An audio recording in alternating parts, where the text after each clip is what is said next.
शिवाय, ओम नमः शिवाय, ओम नमः शिवाय, ओम नमः शिवाय।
त्रिशूल पर बसी जो नगरी,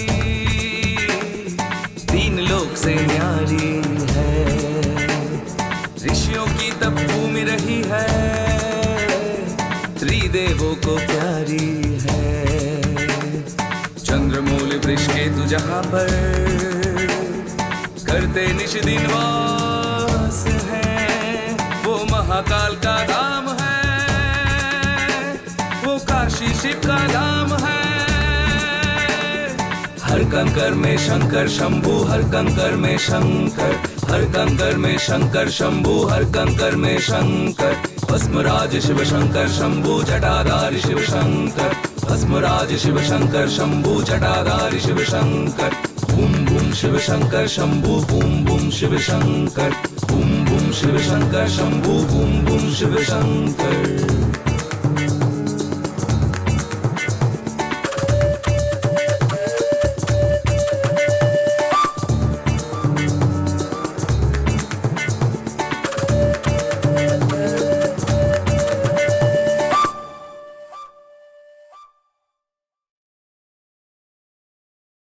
बाबा कीनाराम। भगवान शिव की नगरी काशी माया मोक्ष, तंत्र मंत्र, योग भोग, धर्म और दर्शन की नगरी है। मोक्ष प्राप्त करने के लिए साधक लोग अनेक रूपों में भगवान शिव की पूजा करते हैं, जबकि भगवान महाकाल के विशिष्ट रूप भैरव की उपासना करने वाले को अघोरी कहते हैं। अघोर साधना का ये रूप 400 साल पहले काशी से ही प्रारंभ हुआ था।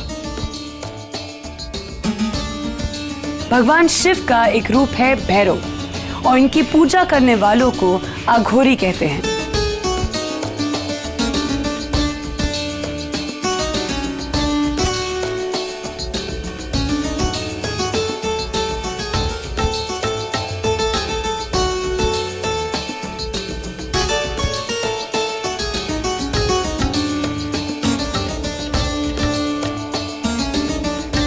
ये शमशानवासी शिव की तरह रहते हैं। मनुष्य की खोपड़ी इनकी तांत्रिक क्रिया में शामिल है। इन लोगों को असीमित और अलौकिक शक्तियों का स्वामी माना जाता है। इन अघोरियों में एक हैं बाबा कीनाराम।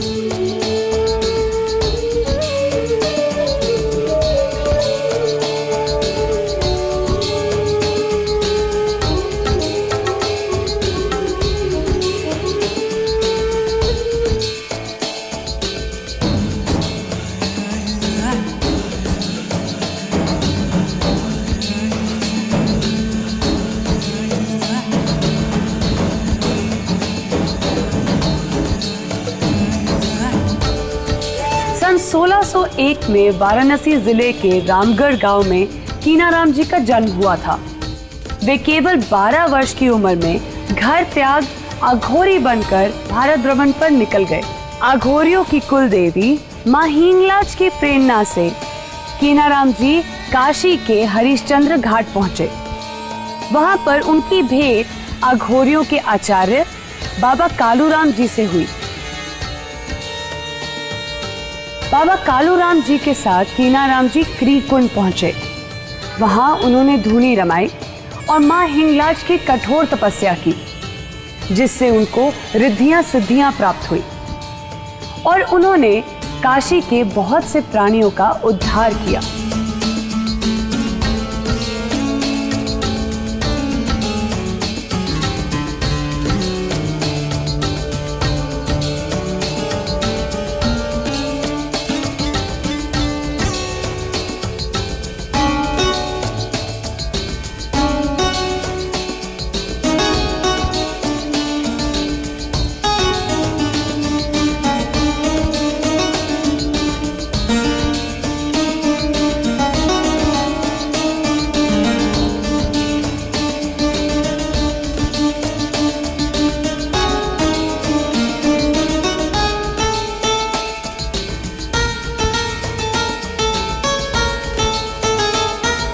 वाराणसी के रविंद्रपुरी में क्रीकुंड पर स्थित बाबा कीनाराम का आश्रम, जिसे बाबा कीनाराम स्थल भी कहा जाता है, यहाँ पर बाबा कीनाराम की समाधि मौजूद है, जो आगोरी पंथ को मानने वालों के लिए किसी तीर्थ से कम नहीं।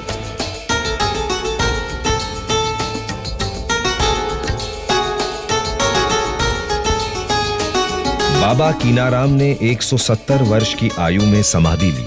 अपनी समाधि से पहले बाबा कीनाराम ने कहा था कि इस पीठ की 11वीं गद्दी पर बाल रूप में मैं स्वयं आऊंगा। वर्तमान में बाबा कीनाराम स्थल पर अघोरियों के 11वें पीठाधीश्वर अघोराचार्य बाबा सिद्धार्थ गौतम राम जी विराजमान हैं।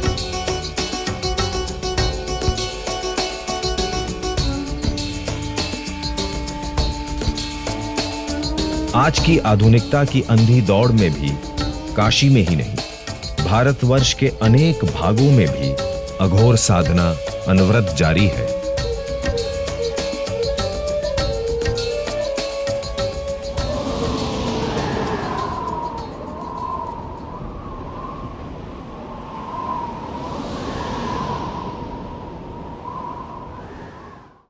संत तुलसीदास।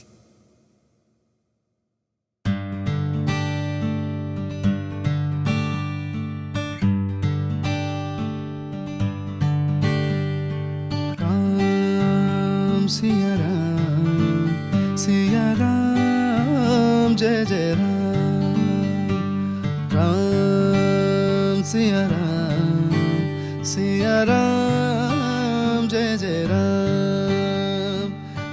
मां गंगा के किनारे 100 से अधिक घाट हैं, जिनमें से एक है तुलसी घाट। यहाँ पर बैठकर संत तुलसीदास जी ने रामचरितमानस की रचना करी थी। मैं जहाँ इस समय खड़ी हूँ, ये है तुलसीदास जी का कक्ष, और मेरे पीछे जैसा कि आप देख सकते हैं 400 साल पुरानी उनकी चौकी है। संवत 1554 में बांधा जिले के राजपुरा गांव में आत्माराम दुबे और हुलसी के घर एक पुत्र पैदा हुआ, जिसका नाम राम भोला रखा गया। राम भोला बड़ा हुआ, किंतु परमात्मा ने उनके सर पे से माता पिता का साया छीन लिया।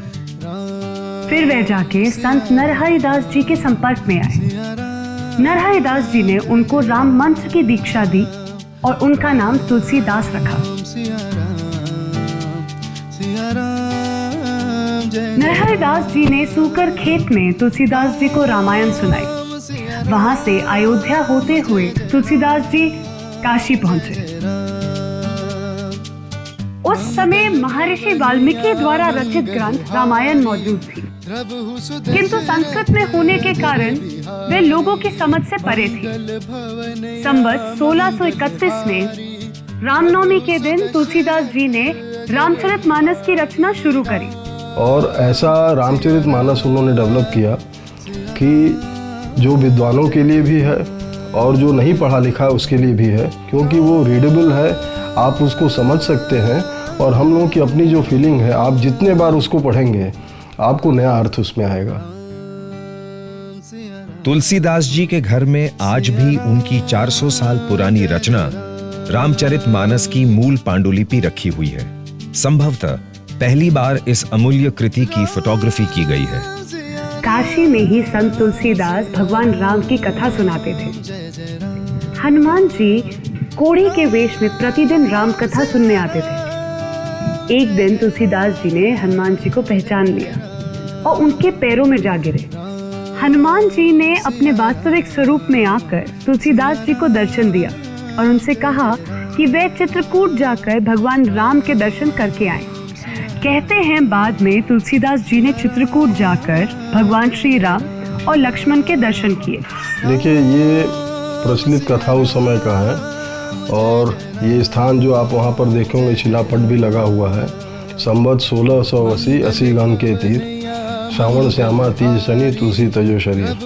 गोस्वामी जी काशी आए तो जरूर, लेकिन कहीं व्यवस्थित रह नहीं पाए, क्योंकि एक नई विचारधारा, एक नई फिलॉसफी के साथ उन्होंने जो काम शुरू किया था, हो सकता उस समय का जो यहाँ डेवलप समाज रहा वो उसको एक्सेप्ट नहीं कर पा रहा था। और यही 80 का ये पोर्शन है, 80 घाट, 80 गंग के तीर और गंगा जी का तट है। यहाँ पर वो एकदम परमानेंटली आके रहे और रामचरितमानस का जो अंतिम 4 कांड है, किष्किंधा कांड ऑनवर्ड्स, ये पूरा गोस्वामी जी ने यही लिखा है। और हनुमान चालीसा का उसका भी प्रणयन यहीं से हुआ है।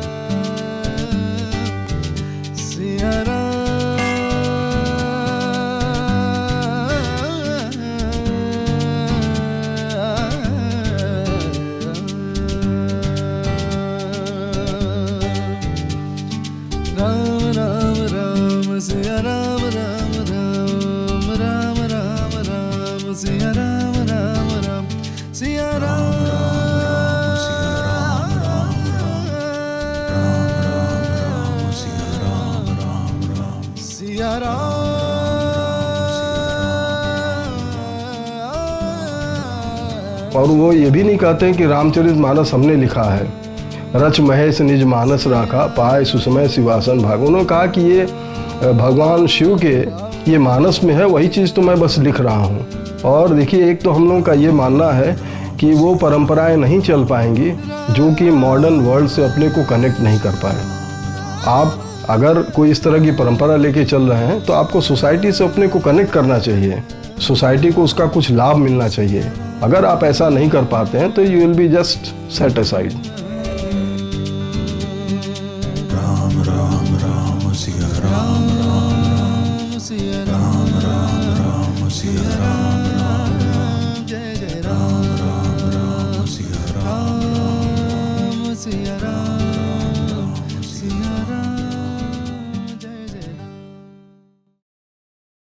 संत कबीर दास।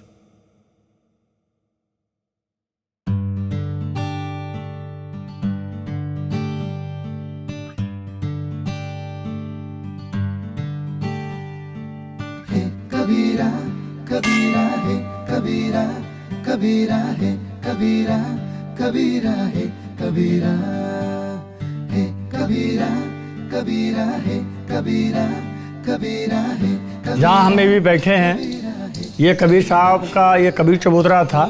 आज पूरी दुनिया में इस स्थान का नाम कबीर चौरा विख्यात है और यहीं पर कबीर साहब ने साधना की और यहीं से इसी स्थल पर बैठ के उन्होंने पूरी दुनिया में अपनी वाणी के, अपने विचारों को फैलाया। और कबीर साहब मध्यकाल में 14वीं 15वीं शताब्दी में थे। कबीरा कबीरा है कबीरा, कबीरा है कबीरा, कबीरा। और इसी जगह पर कबीर साहब ने 15वीं 14वीं शताब्दी में भक्ति आंदोलन चलाया। धीरे सब कुछ होए। यदि मध्यकाल में कबीर और पूरी ये संत परंपरा नहीं होती तो शायद भारतीय संस्कृति की जिसकी बात करते हैं वो हमको देखने को नहीं मिलता। फल होए कबीरा, कबीरा है कबीरा, कबीरा है कबीरा, कबीरा है कबीरा। एक तरफ जात पात का विरोध कर रहे थे, जात पात को तोड़ रहे थे, दूसरी तरफ जिन जातियों को समाज व्यवस्था राज सत्ता ने हीन दृष्टि से करता तो अपनी हीनता को दूर करके अपने को सम्मानित घोषित किया और श्रम करते हुए, मेहनत करते हुए और अध्यात्म के शिखर पहुंचकर सारी दुनिया के लोगों से अपना सम्मान प्राप्त कराया। कबीरा है कबीरा, कबीरा है कबीरा। आज भी 600 साल तक जन जन में उनकी वाणी, उनके विचार, उनके दर्शन आज भी मौजूद हैं। उनकी साखियाँ, उनके दोहे, उनकी वाणी आज इतना प्रासंगिक है कि उनके बिना एक दोहे को आप जीवन में उतार लीजिए तो आपका जीवन तर जाएगा। कहे कबीर तब जनिए नाम मिलन की आस है कबीरा कबीरा है कबीरा। पोथी पढ़ी पढ़ी जगमुआ पंडित भया न कोई, ढाई आखर प्रेम का पढ़े सो पंडित हो।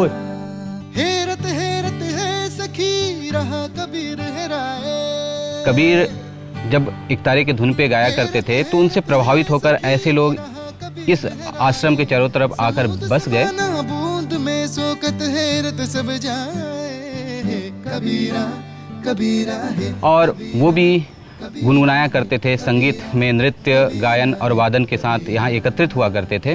तो ऐसा लगता है कि कहीं न कहीं ये सारे कलाकार कबीर से प्रभावित थे। अगर बनारस संगीत घराने की बात की जाए तो सबसे अधिक कलाकार ये जो कबीर चौरा मठ, अब कबीर चौरा मोहल्ले के नाम से भी जाना जाता है, तो इस आश्रम के चारों तरफ बड़े बड़े संगीतकारों का घर है। और 7 बार इन संगीतकारों को पद्मश्री या पद्म विभूषण प्राप्त हो चुका है। कबीरा है कबीरा। माला फेर तो कहीं न कहीं जो बनारस संगीत घराना है वो कबीर से ही प्रभावित है। माला फेरत जग भया मीठा नमन का फेर, कर का मन का छोड़ दे मन का मन का फेर है कबीरा कबीरा है कबीरा कबीरा है कबीरा कबीरा है कबीरा। कबीर सोई सुरमा मनसू मांडे झूझ, पंच प्यादा पाड़ी ले दूरी करे सब दूज है कबीरा कबीरा है कबीरा कबीरा है कबीरा कबीरा है कबीरा। डोम राजा।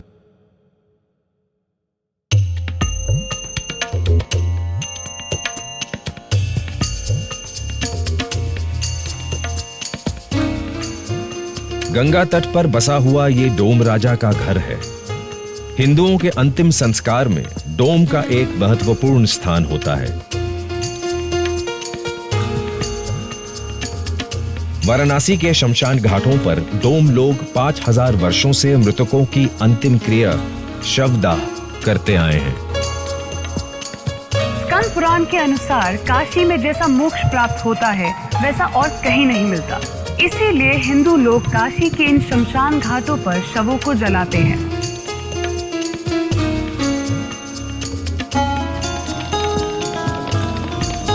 इन घाटों पर मृत शरीर की अंतिम क्रिया करने वालों को डोम कहते हैं। डोम समुदाय को शमशान भूमि का संरक्षक भी माना जाता है।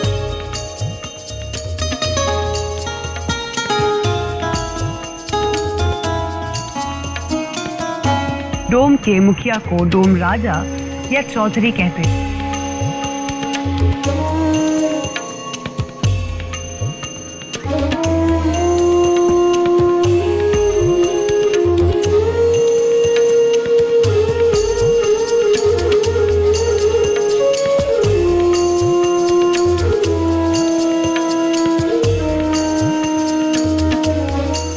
जिस समय काशी में शंकर भगवान और पार्वती जी आए थे नहाने के लिए, तो उस समय काशी में गंगा जी नहीं थी।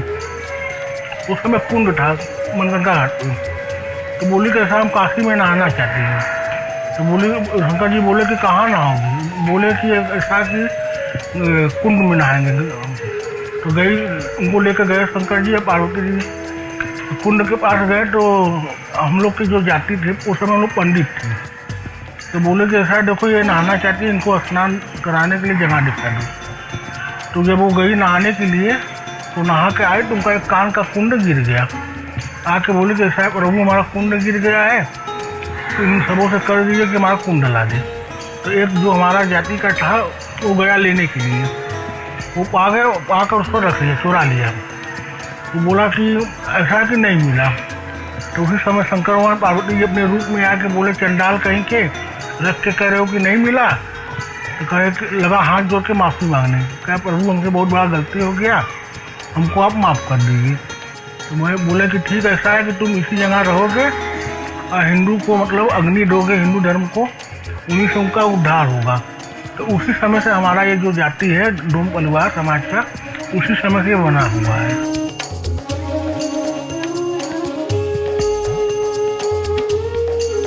भारत में हिंदू लोग जब किसी शव को इन शमशान घाटों पर लाते हैं तो उनकी चिता पर रखी जाने वाली पहली 5 लकड़ियां डोम रखते हैं।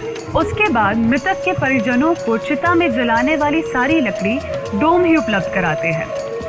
फिर डोम एक जलती हुई लकड़ी मृतक को जलाने वाले व्यक्ति के हाथ में देते हैं और वह व्यक्ति चिता को मुखाग्नि देता है। कभी चिंता में कोई चीज़ से दुख है तो आप मकान में जाके बैठिएगा तो आपको इतना शांति मिलेगा, इतना सुकून मिलेगा, जैसे लगेगा कि आपका दुख चिंता कोई हर ले, उसी तरह से आपको लगेगा। फिर आप वहाँ से चलेंगे तो फिर जितनी समस्या आपकी थी फिर आपके सर पे आ जाती है।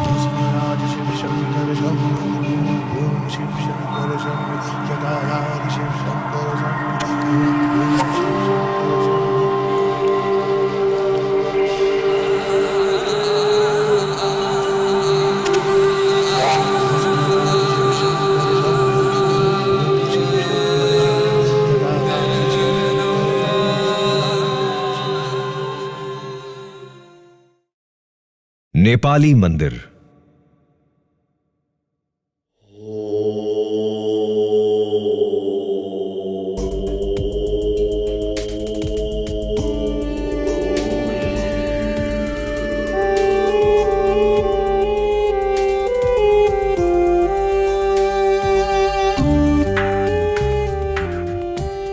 भगवान विश्वनाथ की नगरी काशी में भी है एक पशुपतिनाथ मंदिर। यह मंदिर नेपाल के पशुपतिनाथ मंदिर की ही एक प्रतिकृति है।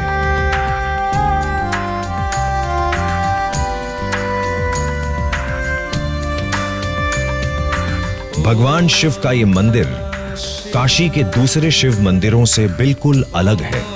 इसे पत्थरों से नहीं बल्कि नेपाली लकड़ियों से बनाया गया है, इसलिए इसे काठ वाला मंदिर भी कहते हैं।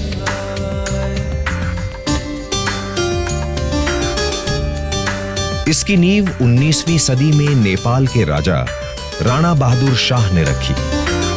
मंदिर के पूरा बनने से पहले ही राजा बहादुर शाह को वापस नेपाल जाना पड़ा। उसके बाद उनके पुत्र वीर विक्रम शाह ने इसका निर्माण कार्य पूरा करवाया। इसे काशी का पशुपतिनाथ मंदिर भी कहा जाता है। इस मंदिर का निर्माण नेपाली कारीगरों ने नेपाली वास्तुकला और शिल्पकला के अनुसार ही किया है।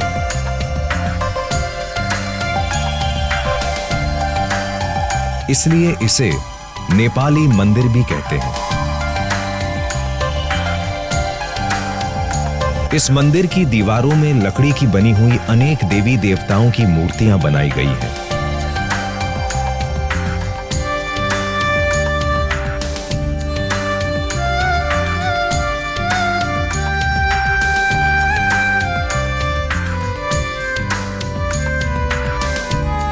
इन मूर्तियों में ऐसी भी मूर्तियां हैं जो खजुराहो के मंदिर की मूर्तियों से बिल्कुल मिलती जुलती है।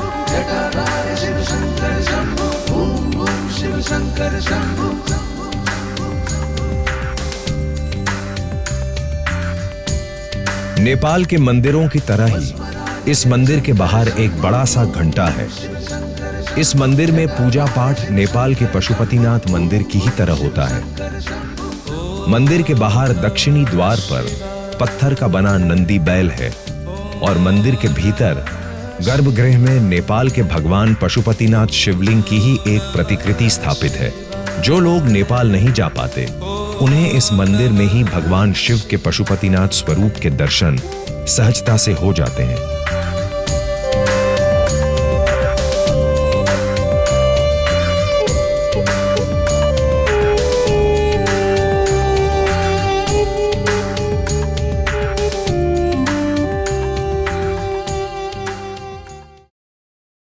लोलार्क कुंड।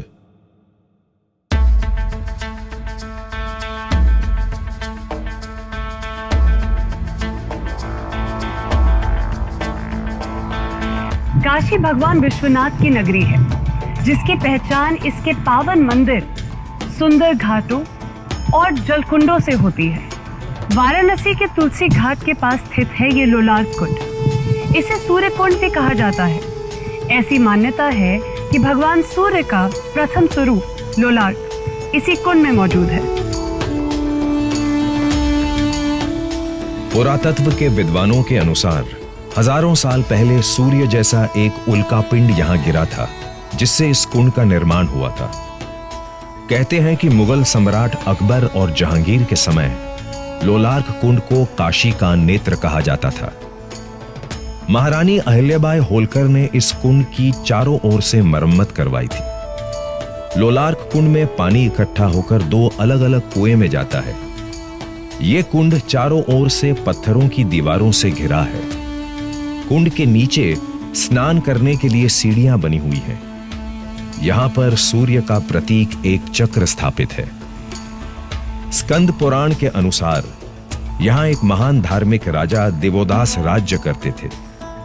भगवान शिव ने सूर्यदेव को राजा का पाप जानने के लिए काशी भेजा।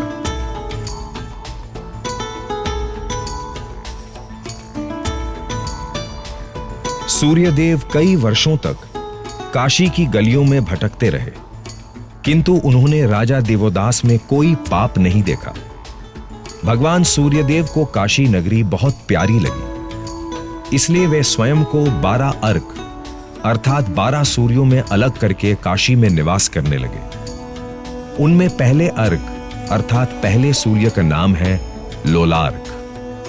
लोलार्क का अर्थ है जहां रहने के लिए अर्क का मन लालायित हो उठा हो। मान्यता है कि लोलार्क कुंड में स्नान करने से निसंतान स्त्रियों को संतान सुख की प्राप्ति होती है। इसलिए लोग भगवान सूर्य से मनौती मांगते हैं। जिनकी गोद सूनी है वे स्त्रियां तो यहां आती ही हैं, साथ ही वे लोग भी आते हैं जिनकी मनोकामना पूर्ण हो जाती है। स्कंद पुराण के अनुसार भगवान लोलार्क काशीवासियों के योग और क्षेम की सिद्धि करते हैं। इसलिए लोग रविवार को लोलार्क कुंड में स्नान करके भगवान लोलार्क का दर्शन करके चरण अमृत लेते हैं। लोलार्क कुंड पर हर वर्ष भादो महीने के शुक्ल पक्ष की छठी को एक विशाल मेला लगता है। यह लोलार्क छठ के नाम से जाना जाता है। भगवान सूर्य का पर्व लोलार्क छठ बड़ी श्रद्धा और उत्साह के साथ मनाया जाता है। इस अवसर पर दूर दूर से हजारों लोग यहां आते हैं, अपने बच्चों का मुंडन करवाते हैं, लोलार्क कुंड में स्नान करते हैं, भगवान सूर्य को अर्घ्य देते हैं, फिर लोलाकेश्वर भगवान का पूजन करके उन्हें भोग चढ़ाते हैं।